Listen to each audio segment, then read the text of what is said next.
Nicolai Højgaard, 23-year-old golfer from Denmark, already has 3 DP World Tour wins, won the DP World Tour Championship, and was a member of the winning Ryder Cup team back in 2023. Pretty good resume to have if you're only 23 years old. Obviously a great golfer with a very interesting golf swing. So let's break down some really interesting aspects of this golf swing and see what you at home can learn from Højgaard's motion. Let's start off with the setup. I think this is a very strong setup, and it's actually a setup that his twin brother Rasmus, also a professional golfer, has spoken about before. This is a very athletic setup. He has his toes flared out. He has really solid athletic posture. A lot of golfers kind of slouch over the ball. They slump a little bit. The better that you can stand up during your setup, the easier it will be to rotate. And if you can rotate more efficiently, that's going to eliminate sway or sliding in the golf swing. So the more that you can work on your setup, and it won't always be easy. If you kind of have a little bit of a slump, standing up very straight and having a very athletic posture will feel a little bit uncomfortable, but it's absolutely worth working towards. Now let's talk about Højgaard's takeaway. He does take the club away a little bit outside of a standard one-plane golf swing. Now, I generally don't have any issue with this, especially because during that takeaway, when that club is up to hip height, he does have a little bit of a closed club face. So those kind of counteract one another in some ways. Also, if you have that really wide takeaway, it can work away from coming over the top and hitting a fade. It's a little bit more conducive to hitting a draw at times, and especially off the tee with that 3-wood that Højgaard seems to have down to a science. He hits that club so well. He does hit that draw, so having a little bit of an outside takeaway allows him to see that draw be a little bit more consistent and repeatable. Now let's talk about the rest of this backswing, which I find very interesting. And the first couple times I watched him on TV, I was really impressed to see how this backswing could lead to the kind of shots that he can hit. So first off, it is a fairly short backswing,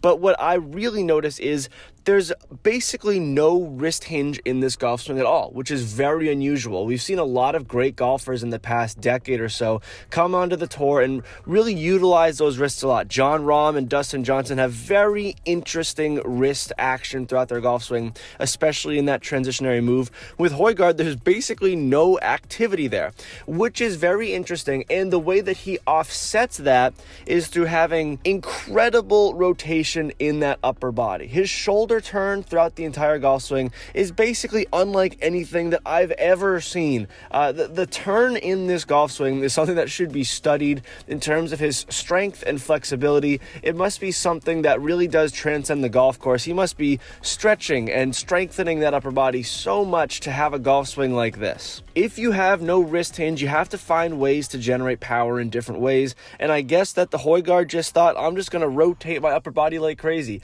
Again, the backswing isn't incredibly long. It's not like this sweeping John Daly motion, but because that shoulder turn is so dramatic and that rotation continues through the ball, that upper body is so active through the transitionary move, and then through the follow through, you can see how dramatic that shoulder turn is as it comes all the way through the ball. It seems like his right shoulder is doing like 270 degrees of motion. It's something that takes a great deal of strength and flexibility, as I mentioned earlier, but if you're going to have that upper body be very active, keeping your golf swing in sync is also something that's very important.